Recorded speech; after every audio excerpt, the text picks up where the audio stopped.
Thanks for joining us on Chicago Tonight. I'm Paris Schutz. Here is what we're looking at. Intense debate in City Council over a resolution calling for a ceasefire between Israel and Gaza. Members of the public in our body deserve more transparency. Are Chicago police being effectively deployed across the city? A push to study the department's officer allocation. And debates democracy and deep fakes, the impact of artificial intelligence on elections. And now to some of today's top stories. The head of the union representing Chicago public school principals says he wants the Chicago School Board to hold Teachers Union President Stacy Davis Gates accountable. This after an elementary school principal filed a police incident report against Davis Gates for allegedly making comments telling union members to, quote, punch their principal in the face. Davis Gates says the comments were figurative and no charges were filed, but Principals Association President Troy LaRaviere, who you see here, wrote a letter to CPS CEO Pedro Martinez saying, quote, we expect the board to hold Davis Gates accountable. Her public threat was unprofessional, unethical, and unbecoming of any educator or leader associated with the district and district employees. The letter also contends that Davis Gates' actions are part of a larger targeted effort of, quote, undermining and disruptive behavior on the part of Chicago Teachers Union members and delegates.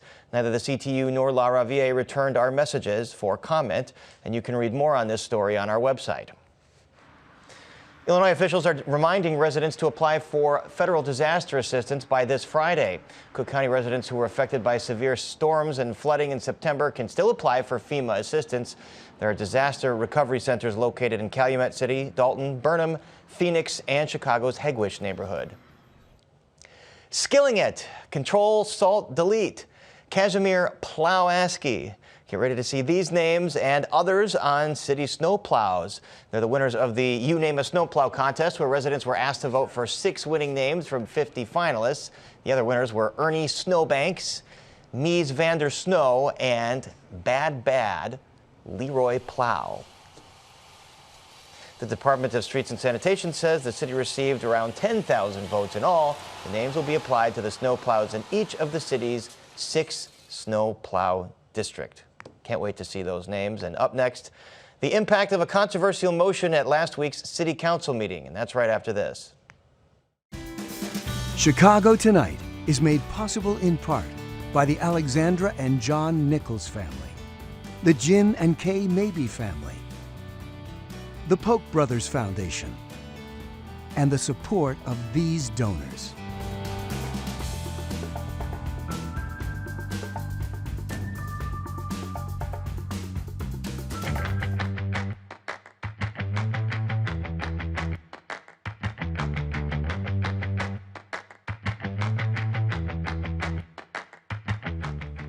A Chicago City Council vote last week has caused contention and almost equal division amongst alderpeople. It's not related to violence or taxes or schools. Instead, it was over a resolution calling for a ceasefire between Israel and Gaza. Governor J.B. Pritzker says he was, quote, disappointed with the resolution's passage, and Jewish leaders say it fans the flames of anti-Semitism, but supporters say it sends a strong message to the Biden administration to call on Israel to end its bombing campaign on Gaza, in which tens of thousands have already been killed. And joining us are Alderman Byron Sigcho Lopez of the 25th Ward and 38th Ward Alderman Nick Sposato on different sides of this issue. First of all, Alderman Lopez, with all the issues facing the city, migrants, violence, taxes, schools, why spend so much time and capital and debate on this issue? Because we need to scrutinize our federal government. It's unconscionable that with all the needs in our communities, we have needs in housing, in education, we see the concerns at the border, and with all the growing need, we cannot find conscionable that we are bypassing Congress to send billions of dollars, I think almost over $100 billion in wars that only do is displace more people. And now we cannot deny the fact that our foreign policy is unquestionably not working. What we need to do is provide solutions, because for young voters and for people, I think this is in line with what residents want to see. 61% of all voters support a ceasefire. If that number is incorporated just Democrats, I think it's over 70%. I think the question is here, why some elected officials refuse to listen to the public, to our constituents who demand ceasefire and a better approach to these issues. There certainly were lots of protests at City Hall and across the city in support of this. The lone Jewish member on City Council, Alderman Deb Silverstein, says there could have been more of a compromise, that resolution that would have included the condemnation of Hamas attacks. And Nick Sposato, did this resolution represent the compromise that you wanted to see? Not at all. No communication with the other side whatsoever. This should have never got to this point that it did. It should have been a sit down basically between Deborah and Rosanna and work something out. Well, first of all, we shouldn't have been doing anything. But if we did do anything, Rosanna should have sat down with Deborah, come up with a compromise and say, and where it could have been 50-0, and we're not divided any more than we're already divided. And my colleagues are bragging about a lot of stuff. First of all, any life loss is a terrible thing, especially with children. But, you know, these terrorists will stop at nothing. They're using children, churches, hospitals as human shields. And then my colleagues, unfortunately, are bragging about how great it was for students to be out there protesting when they're chanting racist, anti-Semitic chants from the river to the sea that they really don't even know what it means. So very disappointed in my 23 colleagues that signed on to that and the mayor. All right, Alderman Sigcho-Lopez, what about that? Why not include language that would have condemned Hamas for its attacks on October 7th? Well, first of all, there was already a resolution that was voted in the council in that line. What it wasn't acknowledged is the harm that and the hate crimes that continue to rise in the city. Anti-Semitism, Islamophobia, and a lot of hate crimes that continue to rise because of the inappropriate and completely wrong approach to the conflict. So what we're saying is we need a ceasefire.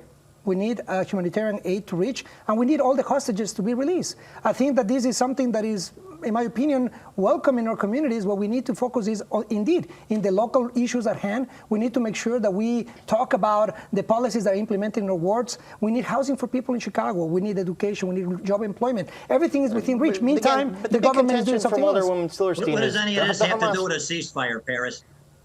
Okay, go ahead, Nick.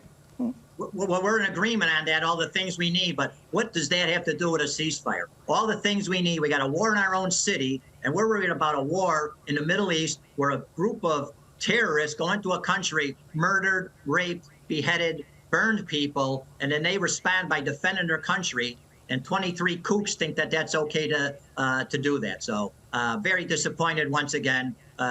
Somebody attacks my country, I'm going to respond by defending it. All the money they're getting, those terrorists over there for humanitarian aid, they're using it for tunnels, Paris. They're tunneling under that. They're tunneling under hospitals, tunneling under schools, churches, and they're using good people, good Palestinians as human shields that are unfortunately under the whatever you want to say, the terrorist regime of Hamas. So you're referring to the militants of Hamas that are basically de facto in charge of the Gaza Strip. Exactly. Don't have a problem with the Palestinian people. They're good, hardworking people. But Hamas is the top of our terrorist list, so something needs to be done with those people. And what folks like Alderman Sposato, and especially Alderwoman Silverstein, wanted was just an acknowledgement of the Hamas attacks on Israelis. Why wasn't that part And again, this was already recognized. You know, there was a resolution that was approved in the council. What hasn't been done is an acknowledgement that we do have right now a case in international courts. We have right now a serious allegations of genocide, not only against Israel, but against the U.S. as well, against our country. I think it's within our duty as elected officials to listen to the public that are demanding not only a ceasefire. What we don't want is to see these horrific images every day that can happen to anybody. What we want is to make sure that we have a diplomatic approach that addresses, and we have hopefully a permanent ceasefire so that we can focus on our problems locally. We cannot allow our federal dollars to go fund genocide where we have poor people dying in the streets of Chicago, dying of starvation. We have food insecurity. We have issues of shelter. Today are 20,000 kids in CPS unhoused in Chicago. Where is the federal government going to come? And again, the xenophobic comments that continue to rise, and the Islamophobia and the anti-Semitism, this is the direct result of a discourse that is inciting to more violence instead of looking for diplomatic venues and for the public dollars to go to where they're supposed to go, to serve the American public. We're here to protect universal human rights, and I think this council took a historic approach on that. All right, Alderman Sposato, it was reported that the mayor asked some Alder people not to show up to the meeting that probably were going to vote no and probably would have sunk this resolution. Do you think this was the right use of the mayor's political capital here, maybe bending some arms to not get at all. Just so you know, I mean, the mayor's a friend of mine, and he was put in a terrible spot by these people that went to do this. As we know, the governor's not happy with him. I'm sure the president's not happy with him. It's a meaningless thing other than to wreak havoc in the city amongst the council members and try to do something they thought they could win. They would have lost if somebody didn't ask for people not to show up. So it's just terrible. If these people would have saw the videos that we saw, if they would have known more about Hamas refusing Egypt's trying to get involved with a ceasefire. Qatar's trying to get involved with that. They're refusing. Hamas will never stop. Their goal in life is to kill every Jew in the world and every American in the world. And we need to eradicate this world of these people. They're terrible terrorists. Once again, the top of our terrorist list. And I'm sure some terrorist is going to be threatening me or my office or, very soon now after your show, Paris. All right. Well, I want to read a quote from the ADL and the Jewish United Fund. They said, quote, Mayor Johnson, city council members could have drafted a resolution that supports a ceasefire, advocates for increased humanitarian assistance to the Palestinian people, which yours did, Alderman Lopez, demands unconditional release of hostages, and calls for dismantling of the terrorist organization Hamas. Instead, they advocated for a one-sided resolution that divides our city, emboldens Hamas, and dangerously undermines U.S. global influence. The debate and rhetoric around this resolution has fanned the flames of anti-Semitism and anti-Semitic incidents in the city and U.S., and it's reaching unprecedented levels, according to this statement. Are you worried that, again, what they're calling kind of a one-sided resolution is fanning the flames of anti-Semitism? Alderman Sposato mentioned that from the river to the sea. I'm worried about it. Folks... Obviously, they weren't worried about it, Paris, so. Well, I'm worried about our constituents, right? Palestinians, Jewish constituents, all constituents. I think it is important to recognize that a 6-year-old boy was killed 26 times, stabbed 26 times because his landlord believed by that he was a threat. By some mentally ill individual.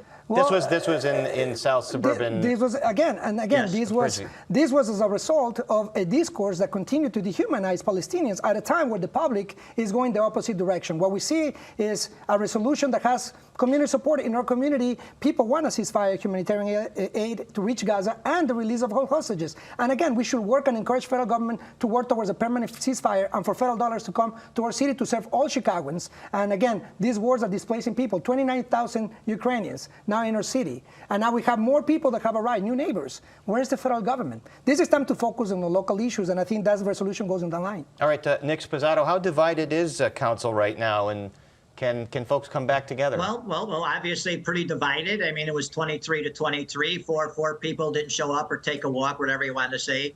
Obviously, I think they were on our side. They think this was a dumb idea.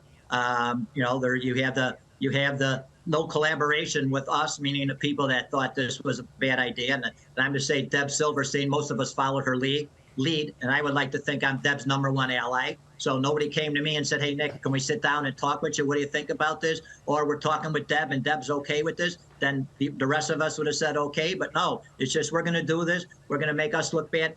Pirates were the laughing stock of America. We're on national news. We're on Saturday Night Live making fun of us. We're on national news talking what a joke we are with this. I mean, this is a joke. This is ridiculous. The governor's pissed off and the president's pissed off about this. So. All right. Well, we'll have to leave the debate there. Alderman Sigcho Lopez, Alderman Sposato, thank you for joining us. Appreciate it. Thank you. Thank you, Paris. Thanks for having us. You bet. And up next, are Chicago police officers being effectively deployed across the city? Heather Sharon on why some city council members want that to be studied.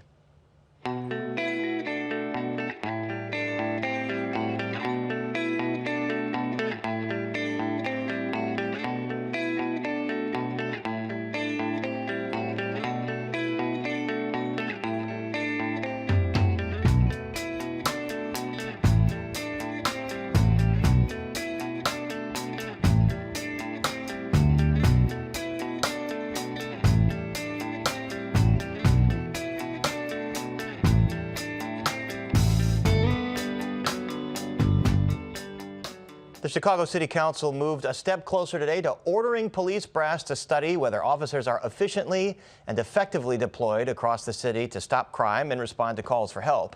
A final vote on the proposal is set for February 16th. Here's Alderman Matt Martin urging his colleagues to approve the plan today. We're required to do this by the consent decree. We've been talking about it for many years in fits and starts. I believe now is the time for us to step up and get it done. WTTW News reporter Heather Sharon joins us now with the latest on the push, which comes with significant political peril for members of the City Council. We'll get into that, but Alderman Martin said they're required to do this by the consent decree, so why an ordinance? Well, the issue of how officers are deployed across the city has long been the third rail of public safety politics in Chicago. No alderperson wants to be responsible for approving something that would see police officers moved out of their ward and into another. even though we know that the South and the West Side is where most of the violent crime in Chicago happens, at the same time, there's no evidence that there are more officers stationed there to respond to those calls for help.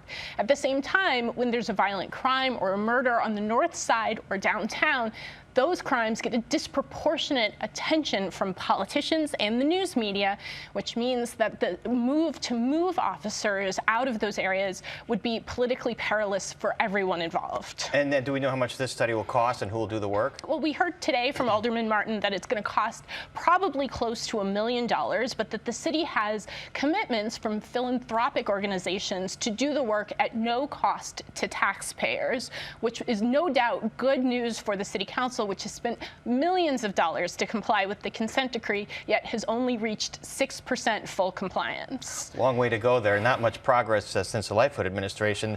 This won't be the first study of police deployment. So what happened in 2016 and 2019? Well, in both cases, the top cops at the time took those studies and shelved them, knowing that their recommendations were going to cause a political firestorm. In 2022, former top cop David Brown said that the study conducted by the University of Chicago Crime Lab was somehow lacking. So we've only seen a summary of that report, but that summary found that police officer deployment decisions were made in a highly inequitable and politically motivated way. And do we have assurance that this study is going to have an impact and perhaps lead to something? Well, the ordinance set for a final vote in the next couple of weeks would require the study to be released publicly, and it sets up a schedule of quarterly meetings that will give the city council insight into how the study is progressing and hopefully create political pressure to make sure that the public and the news media sees its results. All right, well then we will continue to follow that. Heather Sharon, thanks very much. Thanks, Paris. And you can read Heather's full story on our website. It's all at WTTW.com/news.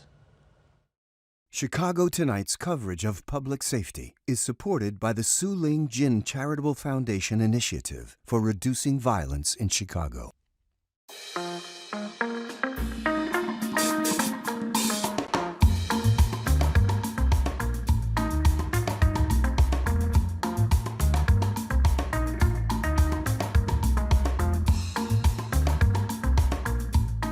Debates, political ads, and polls galore. The 2024 presidential election is in full swing, whether we like it or not. But campaign season also brings misinformation, and artificial intelligence is taking the stage this cycle. Joining us to talk about the implications of AI in this election are Jennifer DeWinter, Dean of the Lewis College of Science and Letters at the Illinois Institute of Technology, and Christian Hammond, Professor of Computer Science at Northwestern University. Welcome to both of you. Jennifer DeWinter, news today that Meta, the parent company of Facebook, won't take down this altered video of President Biden, which was altered by a human being, apparently, not AI. What was their reasoning? Sure. So this video is recasting President Biden as a possible pedophile, and Meta has a subsidiary company, a spinoff that they control and fund to do ethical reasoning. And according to Meta's policies, manipulation by humans of human-generated content doesn't actually fall under this new AI policy that they have. And also the AI policy isn't attending to manipulation of speech. And so there's a whole bunch of holes that happen in this policy that they were trying to use to address the anticipated complications around the political cycle, and this completely sidestepped all of them. And Meta has an independent oversight board that was pretty critical of them keeping this video up. Chris, you think that reasoning is valid? No, not at all. Not at all. I mean, we keep thinking that the problems are, is it done by a human? Is it done by a machine? And it's not. It's what is the result? What is the outcome? What is the impact? And a video that lies is a video that lies. It doesn't matter who produced it. It's a video that lies. And getting around it by saying, oh, no, this is not, it's not deep fake, it's cheap fake. It's like, who cares?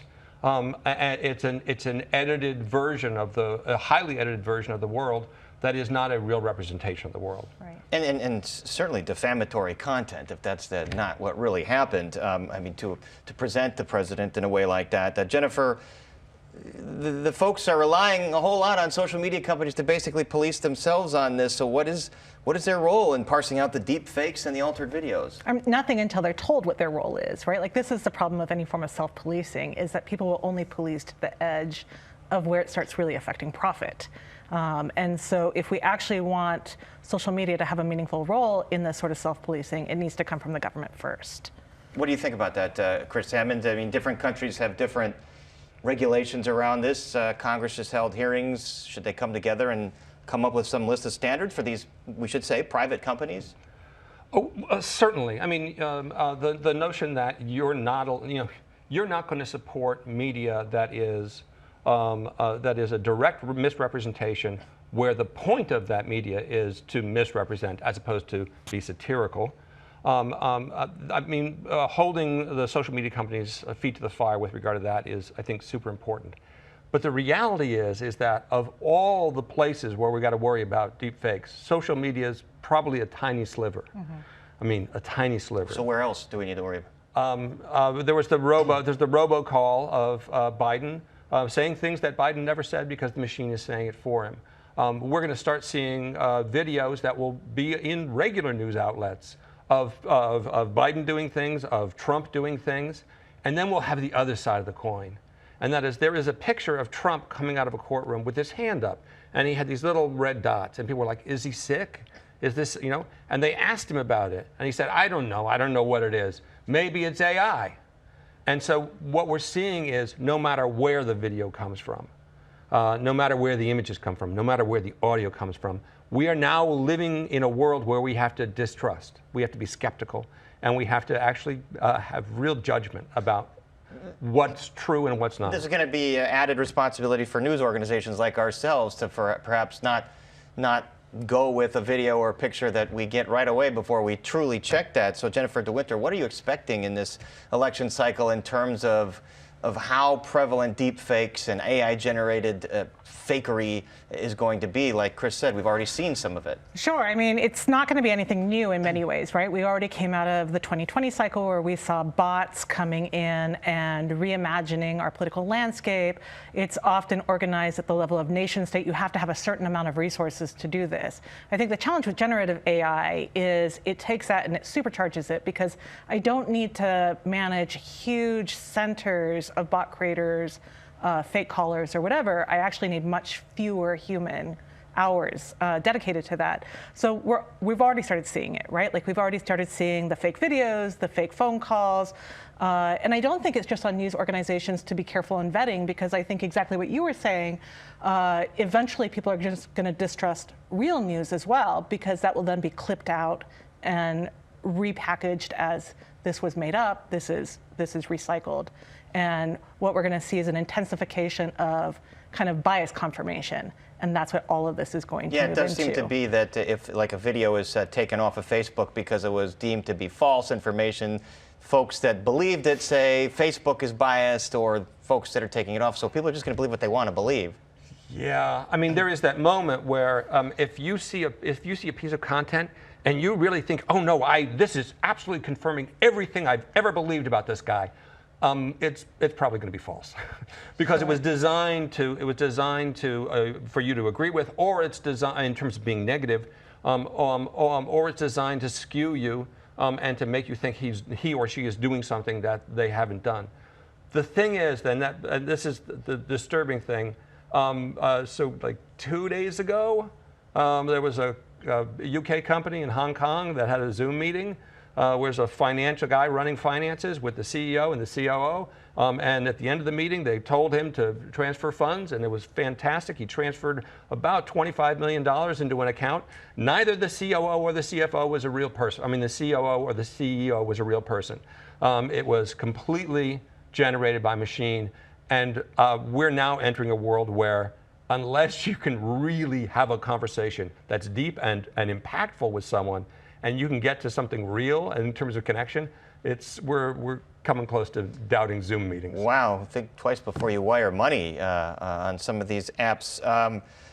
Jennifer, is it possible to track down the folks that are responsible for some of this, especially if it's generative AI? I mean, there's got to be some person that set this up, correct? Or no, is it hard to do that? No, it's almost impossible to do that, right? Now we're in the cybercrime range. So we already know that once it probably is generated, it's going to start going through a series of digital processes that mask the IP addresses that are coming from it.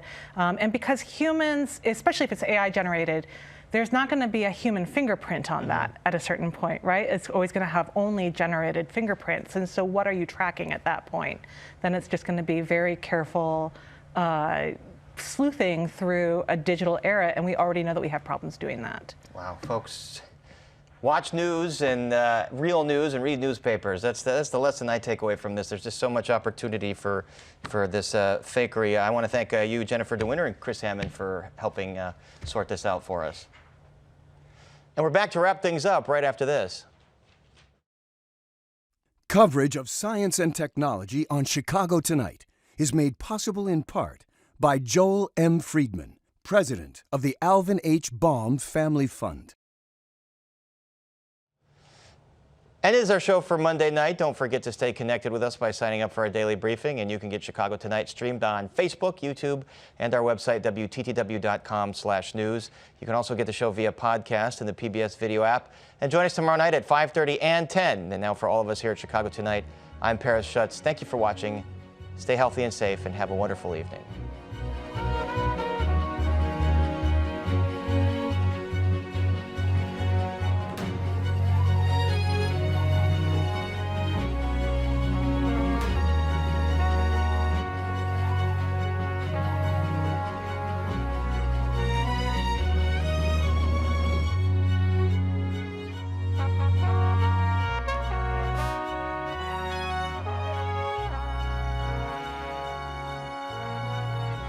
Closed captioning is made possible by Robert A. Clifford and Clifford Law Offices, a Chicago personal injury and wrongful death firm that supports free educational initiatives in the legal profession.